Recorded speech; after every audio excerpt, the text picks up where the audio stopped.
বাংলাদেশ আর ভারতের অর্জনের তফাৎ আকাশ পাতাল। হেড টু হেডে এগিয়ে থাকলেও তারা কখনোই পারেনি বাংলাদেশকে সহজভাবে নিতে, যার প্রমাণ নিজেদের সবচেয়ে শক্তিশালী দল দিয়ে টেস্ট স্কোয়াড ঘোষণা করা। এদিকে ভারতকেও ছেড়ে কথা বলবে না বাংলাদেশ। টেস্ট সিরিজের পর টি-20 দেখা হবে দুই দলের।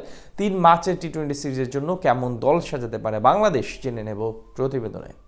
পাকিস্তান বধের পর এবার টাইগারদের চোখ টিম ইন্ডিয়ার দিকে।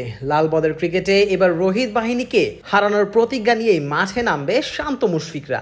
ভারতের মাটিতে তাদেরকে হারিয়ে টেস্ট ক্রিকেটে নিজেদের উত্থানটাকে আরো দৃশ্যমান করতে চাইবে শান্ত বাহিনী। রাওয়ালপিন্ডির মাটিতে পাকিস্তানকে ধবল ধোলাই করা টাইগাররা নিজেদের শক্তিমত্তার এতটাই পরিচয় দিয়েছে যে এবার তাদের বিপক্ষে নিজেদের সেরা স্কোয়াড নিয়েই মাঠে নামবে স্বাগতিক ভারত। শক্তির বিবেচনায় দু দলের মধ্যে বিস্তর ফারাক রয়েছে, এটা সবাই জানে। ক্রিকেটীয় ইতিহাসেও ভারতের ধারে কাছে নেই বাংলাদেশ। তারপরও সাম্প্রতিক সময়ে ভারত বাংলাদেশ লড়াই মানেই যেন বাড়তি এক উত্তেজনা। সাদা বলের ক্রিকেটে এর মাত্রাটা বেশি দেখা গেলেও লাল বলে ভারতের বিপক্ষে এখনো বলার মতো কিছুই করতে পারেনি টাইগাররা। প্রতিবারই হারতে হয়েছে বিশাল সব ব্যবধানে। তবে অতীত ইতিহাস যেমনই হোক না কেন, সাম্প্রতিক সময়ে টাইগাররা এখন ছেড়ে কথা বলবে না। সব হিসেব চুকিয়ে দেওয়ার ক্ষমতা রাখে তারা। তাই তো এখন আর বাংলাদেশের সাথে সিরিজের জন্য মাঝারি মানের দল সাজাতে পারে না ভারত, বরং বর্তমান সময়ের সেরা সব ক্রিকেটারদের নিয়েই স্কোয়াড সাজিয়েছে বিসিসিআই।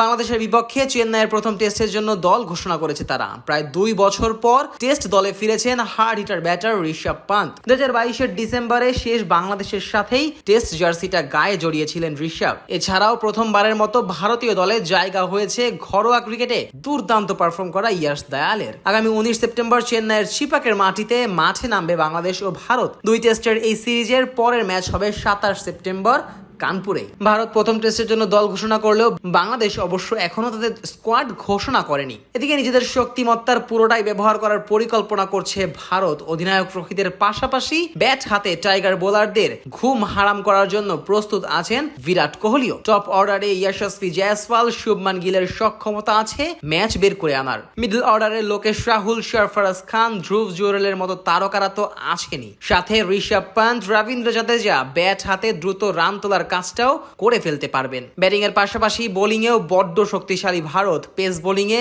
জসপ্রীত বুমরাহ, মোহাম্মদ সিরাজ, আকাশদীপ সিং, ইয়াশ দয়ালরা যে কারো বিপক্ষে জ্বলে উঠতে পারেন। আর ভারতের স্পিন উইকেটে রবিচন্দ্রন অশ্বিন, রবীন্দ্র জাদেজা, কুলদীপ যাদব, অক্ষর প্যাটেলরা যেন এক একজন ঘূর্ণি জাদুকর। সব মিলিয়ে টাইগারদের হারানোর জন্য নিজেদের সর্বোচ্চটা দিয়েই চেষ্টা করবে ভারত। প্রথম টেস্টের জন্য ভারত দল: রোহিত শর্মা অধিনায়ক, যশস্বী জয়সওয়াল, শুভমান গিল, বিরাট কোহলি, লোকেশ রাহুল, সরফরাজ খান, ঋষভ পান্ত, ধ্রুব জুরেল, রবিচন্দ্রন অশ্বিন, রবীন্দ্র জাদেজা, অক্ষর প্যাটেল, কুলদীপ যাদব, মোহাম্মদ সিরাজ, আকাশদীপ, জসপ্রীত বুমরাহ, ইয়াশ দয়াল।